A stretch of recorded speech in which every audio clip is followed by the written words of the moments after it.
Welcome to Burlap Teachers. Enjoy the video. In this video, I will explain how to play a forest on guitar. Start by ensuring your guitar is in standard tuning.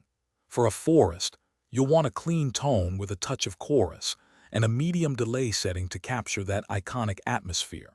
The main riff is an arpeggiated pattern, primarily played around the 7th and 9th frets. Pay close attention to your picking hand to ensure each note rings out clearly. This foundational riff sets the mood for the entire song, so practice it slowly and accurately. Moving into the verse, the chord progression is quite straightforward, featuring just two main chords, E minor and a minor. You'll want to strum these with a consistent, flowing rhythm, keeping that clean tone with chorus and delay active.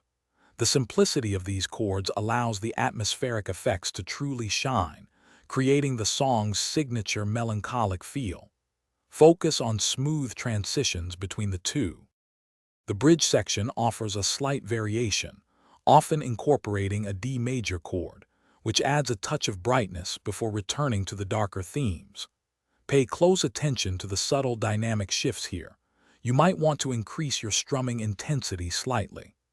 This part of the song is designed to build a bit of tension, providing a brief departure from the main verse progression before resolving back to the familiar, a forest sound.